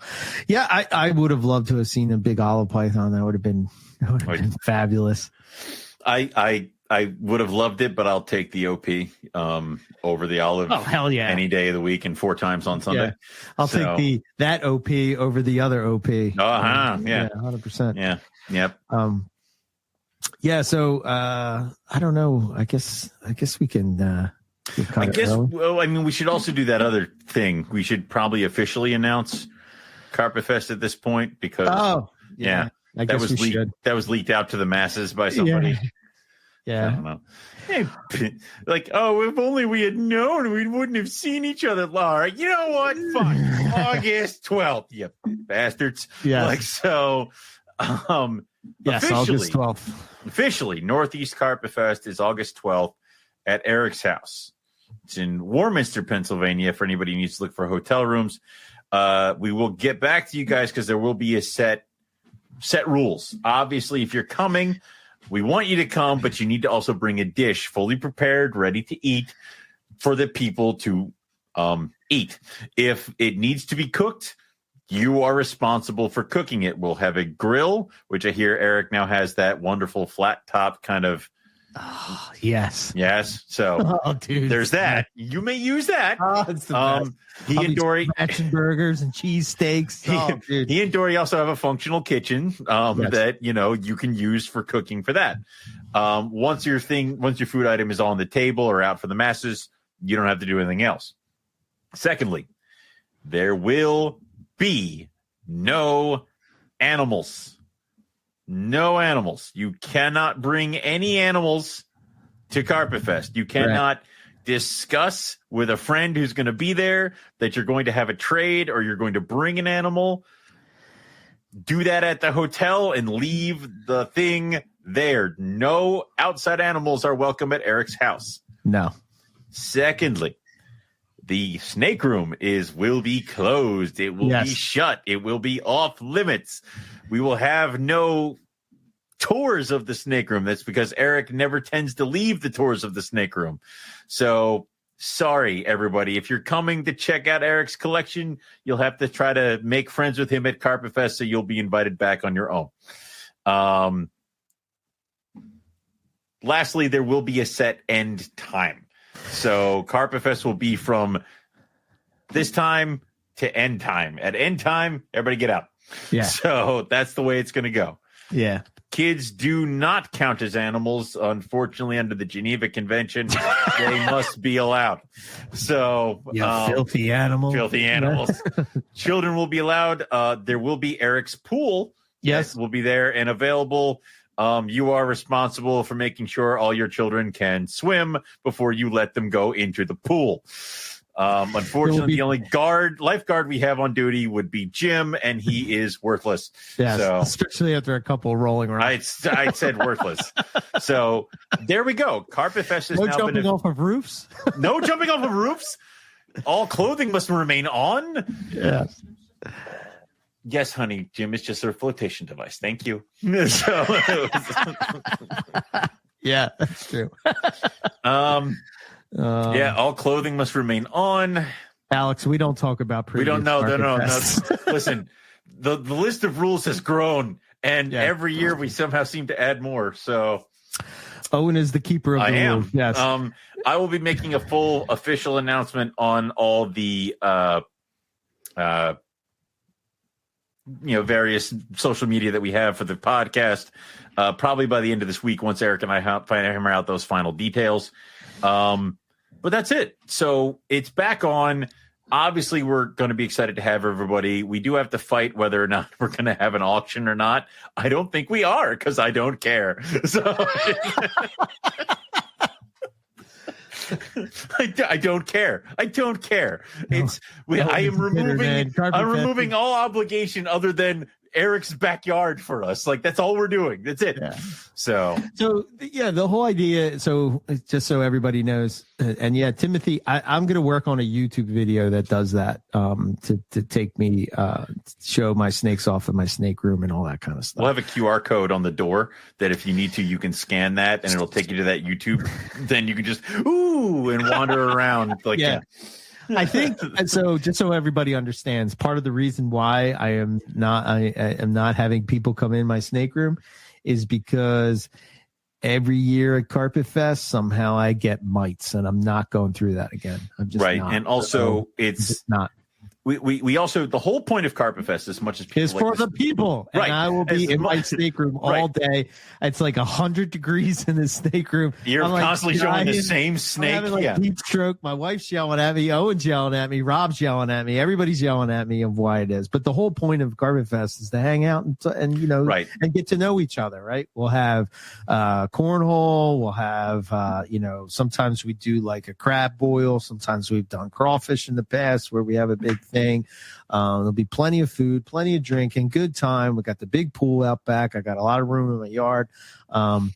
It's just about having a good time. And, people bringing snakes into the place. Again, who knows where those mites came from with, biosecurity nowadays with the NITO thing and, all that kind of stuff. I can't, I don't know. I can't do it. It's not worth it. So those are the rules. If you guys don't like the rules, you don't have to come. Sorry. Yeah. But the whole point of Carpet Fest was just a way. It used to be back then. We're trying to put names to to faces to screen names that we knew online. It was trying to connect that way. So we can't do that if we're worried about an auction. We can't do that if Eric's buried deep in his snake room showing off another IJ for the 15th freaking time. So we're shutting all that stuff down. So this is what we're going to do. It's just going to be a barbecue for all of us at Eric's house, and that's it. Yeah, so I might bring. Maybe I'll bring. Snakes outside or something like that. Kind of like what you put the freaking dachshunds in snake costumes, and then people can chase them around. Yeah, Jesus fucking Christ. Yeah. Like the one year I brought the rough scale python out of the snake room, and this is your snake play, and then I didn't see him for the rest of the day. I think for newer people, right, that are coming into the Morelia world, it's good to be able to sort of like Owen said, put a name and a face and all that kind of stuff, and sort of get to talk to people, pick their brain. Sometimes there's things that people won't talk about on the internet that if you have them face to face and you're drinking a beer with them, they will. But it's just basically it's just a get together and a barbecue of people with the same type of thing. And that's what we're getting back to. So yeah, August 12th. If you can't make it, I know there were some people who were like, but NARBC is the next weekend. We know it is. Yeah. We are aware. We were told that. We were told not to do this weekend because of Daytona. So we chose that weekend. Right. Like I said, it's in Warminster, Pennsylvania. There are plenty of hotels in that area. And yeah, we'll definitely come out. And if you want to come out, we'll be happy to share certain reptile things that are in the area. If you want to go herping, we know some good spots. Yep. You want to go, there's obviously Philly Zoo. There's Reptiland out in Allentown. It's a little bit of a stretch, but it's out there. It's all reptile zoo. So there is some good stuff around here. I believe Justin is coming. I believe Nick is coming. Yep. Justin, Nick. Yeah. I think Nick was talking, maybe Ryan was considering it. I know I'll be there. I can't escape. So there's that. You got a lot of Keith McPeak will probably make an appearance. Matt. We could probably somehow get Rob Stone to come out, maybe. I think Rob's coming. Yeah. Cool. For sure. Yeah. I don't think he would miss a Carpet Fest. So here's my question. Is this year 10? Because is this the 10th Carpet Fest since we took 2 years off? Or is this... We're 2 years behind, my man. No, I know. Oh. But This is year 10 because we, Okay. So Nipper, yes. Nipper is probably going to be making it. Nipper's trying to get me to fly down to Florida, do some herping, come back up to Pennsylvania. The week before Carpet Fest, is he insane? Yes. Now, we were thinking about if we could do a run, No. And I'm like, I started to think about it, and I'm like, yeah, that's a little adventurous. Tell him to come in. I got that week off in June. Tell him to come in, and we'll do it then. Because I know you guys are going to Utah in May, right? May. Yep. You guys are going to Utah in May. I couldn't float Pretty that. excited about that. Yeah, but I got that week off in June, so we should just go to Florida then. We're doing a hike at night for specs. It's good knowing. It's good knowing you guys. Yeah. So. That's why I've been trying to train you up to get you ready to take over. As you walk off a mountain, just make sure Rob's like, we're gonna have supper and then we're gonna go on a hike. You're like, thank you. You told me about the hike. Now I will have a peanut butter and jelly sandwich. Like it, Yeah, but it's a fun time. It's always been a huge hit and a huge success. And if we're gonna do any kind of auction or something, maybe we'll do it before. No, damn it, no auction, no auction. Snake room. I'm already no breaking animals. The rules. No, I didn't say the snake room is definitely a no. It is just a freaking barbecue. That's it. And if anybody bitches, I'm face slaps. You're like the soup Nazi from the This is how on the Carpet Fest. Listen, Nazi. I will run this ship the way I see fit, and it will run efficiently. Damn it! So good stuff. So I think we have to do a shirt, though, right? What's that? We'd have to do a shirt, right? Yeah, I'm gonna design something. Yep, gonna work on that. I've already been. That's why I was asking you. Should it be? It should be 10. I mean, Nipper was trying to annual Northeast Carpet Fest, the OG, the original. Yeah, I guess it was I guess it is the 10th, right? Yep. Because we had the one that was a figure 8, and then we had the year after started in that. 2012. Yeah, 10th. Yeah. So. Yeah, we'll have to have a shirt and then all that other fun stuff. Okay. So as far as the book, The Art of Keeping Snakes, I will have a link in the show notes, so you can just click on it. I think it's like $15 or something like that. This one was $16. Yeah, stamped here. That is not what I paid for it. So you can find them in a lot of places. And all right, I want to give a shout out to Cold Blooded Caffeine. What? Nothing. It's like this. Here's my coffee cup from this morning. This was full of Cold Blooded Caffeine. Yeah. So the guys are just on Snakes and Stogies, and we're gonna have them come on to, because we want to space it out. I was about to to get some dates together, and then they were on Snakes and Stogies, and it's always me and Justin go on always joke about it. Schmitty's show, then we have to wait for them to come on here. Me and Schmitty always joke about it because we're just like, oh man, he had that guest. Now I have to wait because I have to wait. You know? Yeah. But check it out, Snakes and Stogies. They had them on there, and it was the After Plague Carpet Fest. Nipper made a shirt that he sent to me that said it was he drew a design that was the Carpet Fest the lost year because it had the biosecurity logo and a bunch of shit, and I'm like, oh my god, and I wanted to make it into a shirt, but which I still think we should. I still think we should and throw it on the freaking website. I should send you the thing you sent me. Yeah, 100%. Let's do it. Just because it's like that would be great if I'm sorry. It's Northeast Carpet Fest 2020, the lockdown year. Hold on, I'll send it to you right now. We can share it. Yeah, of course we should, because I'm thinking we should put them both out at the same time. Oh God, hold on, I gotta find it again. But yeah, I forgot he sent that to me, and I did want to put that in there. You send it? Yep, right now. Okay.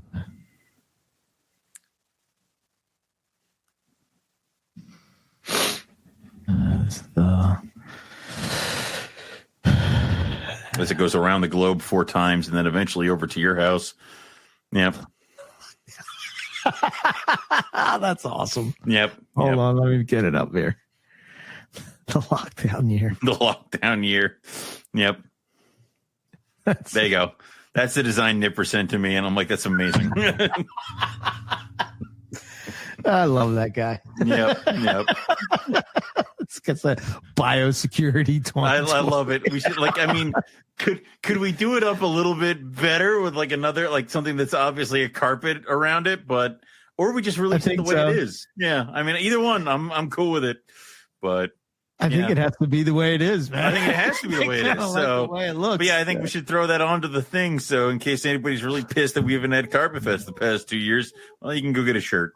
So, I get what. Oh man, it's taking me a while. I'm sorry, I'm tired today. I see what Robert's saying. The After the Plague Carpet Fest. I get it now. I'm like, what is that? Yeah, we can have it back again. Yeah. Okay. So okay, it was Cold Blood Caffeine. So they were on Snakes and Stogies talking about what they have going on and the whole thing about what they do. But we have a MPR carpets and coffee blend. There's a whole bunch of different ones. Like for instance, I just ordered. I think it's a Nicaraguan coffee that was processed, the honey process. Okay, I'm curious to see what that tastes like. But anyway, in the show notes down below. There's a link. You can go over there and buy some coffee and support those guys. They're big time into bridging the gap between the reptile world and the world of coffee. Who doesn't love coffee? It's one of my favorite things in the world. It's the only thing that keeps me alive now. Yes. I'm glad you have come back to the world of coffee, my friend. We're happy to have you. When they told me I couldn't have it, it was the saddest day of my life. Yeah. I don't know what I would do. Yeah. I don't know what I would do. Not okay. Yeah. Oh my God. Yeah. Well, yeah, we would love to have you out there, Lisa. I think they usually have one out there on the West Coast, but they've been used to, but they're slacking. So, but here's the thing. I don't care what anybody says. I don't care what the size of the crowd is. I don't care how, the Texas guys, they like to pump it up and whatnot. The Florida, that Southeast. They like to sit there and be like, we're the best. I'm like, please, you've had 4. Okay. Shut your goddamn mouth. No, there's nothing like a Northeast carpet. Talk a good game. And you have to have 3 pages full of rules. And then you've reached our level. Yeah, that we know. But anyway, we're working on a ton. I've been working my ass off on trying to get Carpet Python content because there is no really good source of Carpet Python content on YouTube, and it's really bothered me. And my mission is to get that out there and make that happen. So I've been I got one coming out on the Citrus Tiger story. I'm trying to do it to where it's it's something decent, something good. But because I know on the YouTube channel we kind of have just all the podcasts coming up or our live stream, so we're looking for something else. But so stay tuned for that. Probably not until March because a couple things got put on the back burner, and it's a lot of work. It is. And I work like 60 hours a week. Yeah. You're going to have to retire from the grocery business so that you can do podcasting full time. That's what I'm hoping, man, because I'm sick and tired of dealing with the public, man. I really hate dealing with the public. They suck. They really do. They're terrible. Serpentarium. That's all I keep Serpentarium. Broke everybody's brain. It's just terrible, man. It's just terrible. So, but, what are you going to do? So if one day, hopefully, I'm closer to retirement than you are, so I can live life like Bill Eagle and just, just enjoy life and yep. But so that's where we're at. So stay tuned. I'm revamping the whole website, all kinds of Carpet Python stuff on there. I've been working on that. We're going to revamp the whole Teespring store and whatnot with the swag, adding more designs. We went through a bunch that look. It just takes so much time. Really awesome, but it just takes so much time. If anybody has any ideas for, should I share one? I think somehow we're going to make this into maybe, let me see if I can find it real quick. Didn't we get in trouble for not having a Carpet Python on the Carpet Fest logo? Or was that somebody else who kept doing that? Where everything was like a rough scale Python or a diamond or something. Oh, that was the Southeast. Yeah. Like this design. Yeah. Like that. That's cool. I do. So, we'll figure out some of the stuff with that. I mean, we're trying to think of some things. If anybody has any ideas or if they're really good at drawing and they want to help us out with making some designs, please let us know and we'll go from there. Yeah, or I should put that out there. If there's somebody that's interested in maybe getting their artwork out there or whatever and wants to do a design for the T-shirt or the logo for Carpet Fest, let me know. Let Owen know, and maybe we can figure out something to work together. Extra work is what interns are for, and it's almost like that one is really good at video editing. Why don't you make him do things? I am really bad at delegating. Fine, I'll delegate it. Lucas, email Eric, and he will give you things to do. If he doesn't give you things to do, email me, and I'll find them. Yes. God damn. I have to delegate to you to delegate to him. The more I deal with people, the more I love my snakes. Yeah. True. Yeah. So you try to sell the snakes, and then you want to go back to dealing with the normal people. But it's extra work is what the intern. Yeah. Oh, I already read that. What the hell? You did. Yeah, it keeps going back to that one. Weird, right? Yeah. It's just kind of in my brain, like, why aren't the intern doing things? Yes. Why intern? Yeah. Yes. So, okay. Anyway, that's us. MoreliaPythonRadio.com. Check it out. See what we have going on there and whatnot. And stay tuned for more updates and more content and more Carpet Python stuff. Don't forget the link for that book is in the show notes. And if you have a suggestion for a book that you want us to talk about, let us know. I think we should have Lisa and Justin on for the So Many Snakes, So Little Time. I think so. I think that's going to have to happen. Yeah. So, yep. Also join the Patreon. We got Patreon streams that are just for you guys on the Patreon level. Also, you get access to certain new episodes and certain things that we're not going to release to you, to the general public. Right now, if you're on the Patreon, you do get Nick Mutton's extra episode where we dive into Red Coastal. So that's almost finished. That's almost there. So you sign up for the Patreon and you will get that. And we are going to set up another monthly live stream, which is just us and the patrons.